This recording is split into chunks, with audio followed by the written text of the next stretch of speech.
LNF 주주님들 반갑습니다. 3월 30일 월요일 오늘도 LNF 종목 분석 시작하겠습니다. 지금 K배터리 소재 시장이 역사적 전환점을 맞고 있습니다. 삼성 SDI가 LNF와 1조 6천억 원 규모의 LFP 양극재 공급 계약을 체결했고 비중국 기업 중 최초의 대형 계약이라는 수식어가 붙었습니다.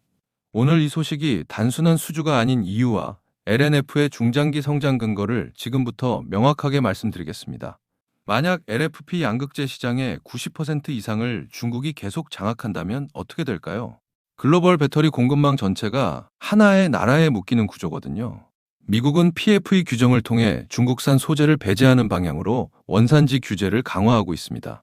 이 족쇄가 조여드는 순간 비중국 LFP 공급자를 가진 배터리 기업의 가치가 달라지고요. LNF를 주목해야 할 세 가지 키워드를 먼저 짚어드릴게요. 오늘은 이 세 가지를 같이 확인해 볼 거예요. 첫째, 삼성 SDI가 왜 LNF에 1조 6천억을 벌면서 어떻게 탈중국 메인 벤더로 부상했는지입니다. 둘째, 삼성 SDI의 피노 지분 투자로 완성되는 듀얼 벤더 체제에서 LNF의 포지션이 뭔지고요. 셋째, NCM과 LFP를 동시에 가져가는 투트랙 구조가 전기차 캐즘 시대에 어떤 레버리지로 작동하는지입니다.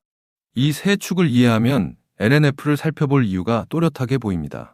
여러분도 이런 흐름 느끼셨을 거예요.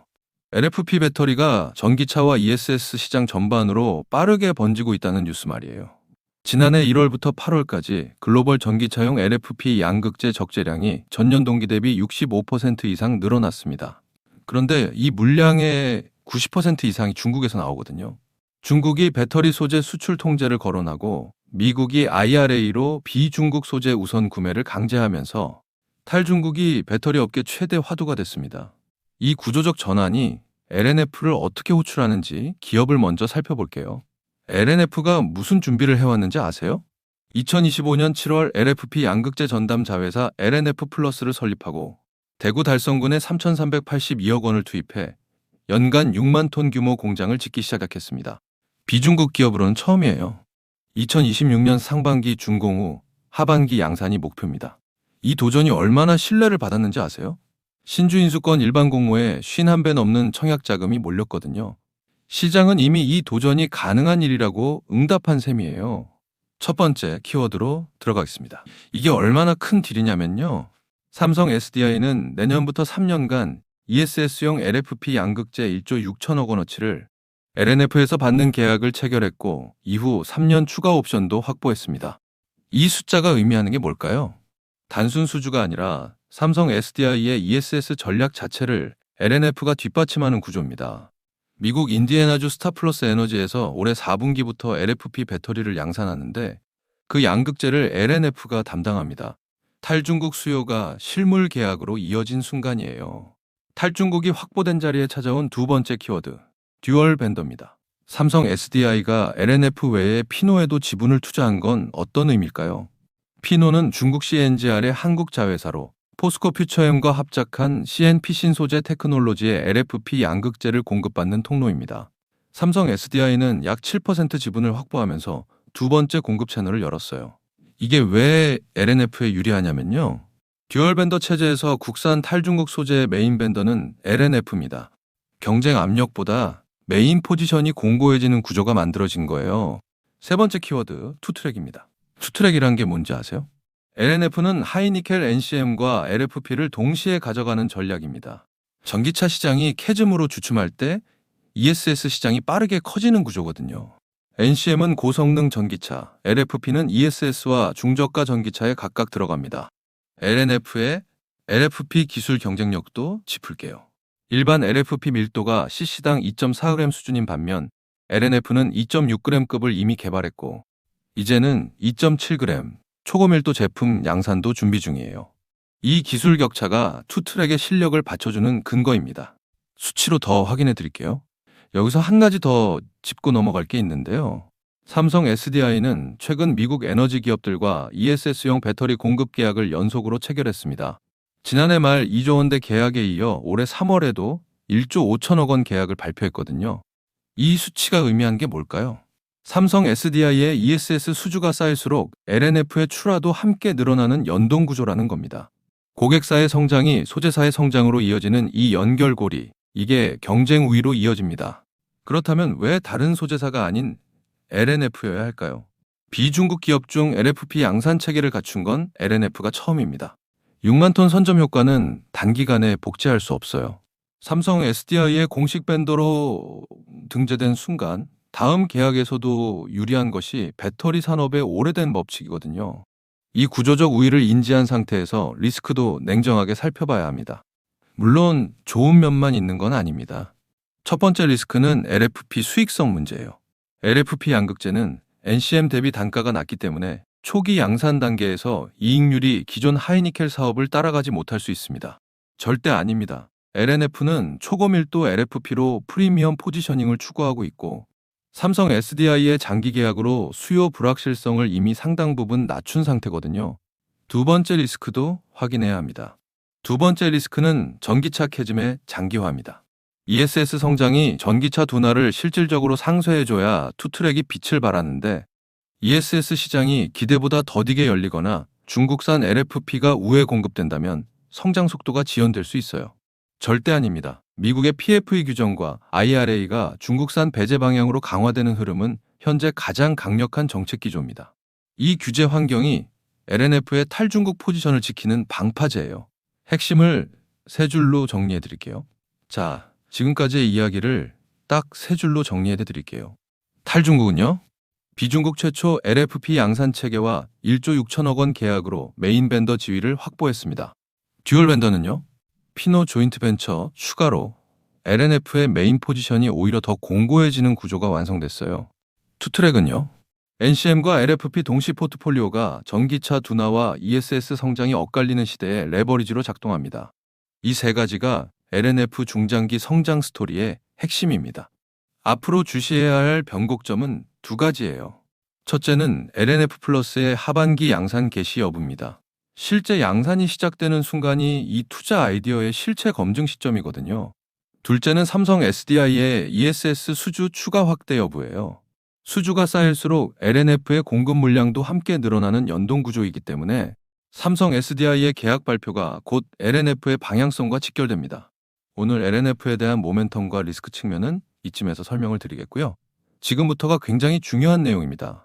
여러분, 제가 지금부터 여러분들이 어디서도 들을 수 없는 엄청난 이야기 하나만 드려볼게요. 최근 삼성전자, SK하이닉스 많이 오른 거 다들 알고 계시죠? 시총 1위 삼성전자는 단기간에 무려 4배가 올랐고 20만 원 하던 SK하이닉스는 100만 원까지 무려 5배가 올랐습니다.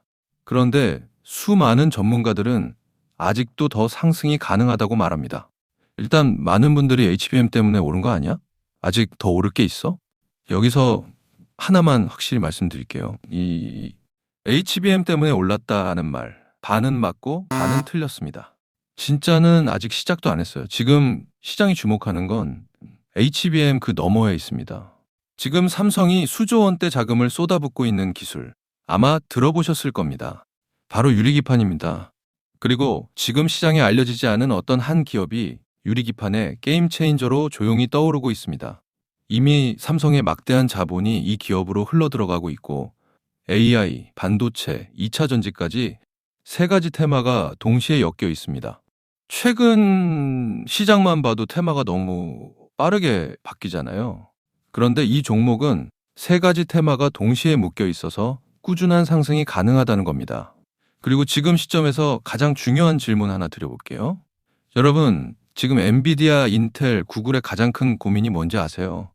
AI 성능은 하루가 다르게 진화하고 있는데 문제는 그만큼 열도 어마어마하게 뿜어낸다는 겁니다.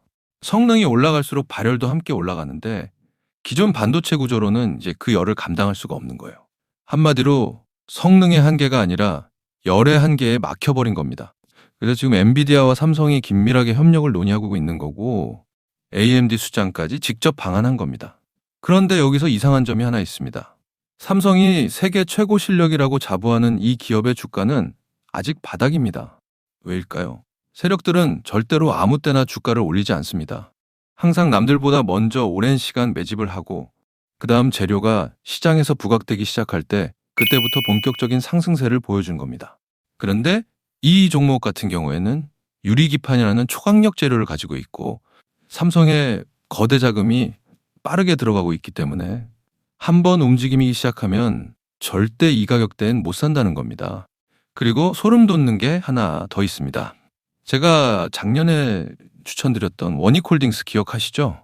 똑같이 바닥권에서 횡보하며 장기 매집이 시작됐고 거래량이 본격적으로 튀어오르기 시작하더니 무려 8배 넘는 상승이 나왔습니다. 그런데 이 종목도 보면 어떻습니까? 바닥권에서 횡보하며 오랜 시간 매집이 진행됐고 거래량이 중간중간 강하게 튀어올랐습니다. 그렇다는 건 이 종목도 원익홀딩스만큼 상승이 나올 수 있다는 의미이고 거래량 볼륨이 원익홀딩스보다 더 크기 때문에 그 이상의 상승이 나올 수밖에 없다는 겁니다.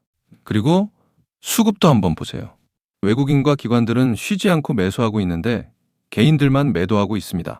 전형적인 메이저 세력의 수급 패턴입니다. 게다가 최근 들어 기관들과 외국인들의 매수세가 점점 강해지고 있기 때문에 머지않아 본격적인 상승이 시작될 겁니다. 그래서 지금 시간이 얼마 남지 않은 만큼 정말 많은 고민 끝에 세력 매집주를 구독자분들께 100% 무료로 공개를 해드릴 거니까요. 대신 여러분들은 구독과 좋아요는 꼭 눌러주시고 지금 화면에 제 개인 번호 잠시 보이시죠? 여기 있는 번호로 매집이라고 2글자 남겨주시면 제가 직접 보내드리겠습니다. 지금까지 제가 추천드린 종목들 다들 기억하시죠? 원익홀딩스 8배. 이 수익을 가져가신 분들의 공통점이 딱 하나 있습니다. 먼저 알았다는 겁니다. 오늘 소개드리는 이 종목도 마찬가지예요. 차트는 이미 신호를 보내고 있고 외국인과 기관은 조용히 담고 있습니다. 이 기회를 놓치는 순간 지금 이 가격은 다시 오지 않습니다. 종목명과 목표가 그리고 매수 전략까지 정리된 자료를 저희 구독자분들께 바로 보내드릴 거니까요. 마지막으로 구독과 좋아요 이 2가지만 눌러주시고 상단에 제 개인 번호로 매집이라고 2글자 남겨주시면 제가 직접 보내드리도록 하겠습니다. 투자에서 수익의 차이는 결국 기회를 알아봤을 때 시도했느냐, 그냥 지나쳤느냐에서 갈립니다. 그러니까 저희 구독자분들은 이 기회 절대 놓치지 마시길 바라겠고요. 오늘 영상은 이쯤에서 마무리하고 저는 다음에 더 좋은 분석으로 다시 찾아뵙겠습니다. 감사합니다.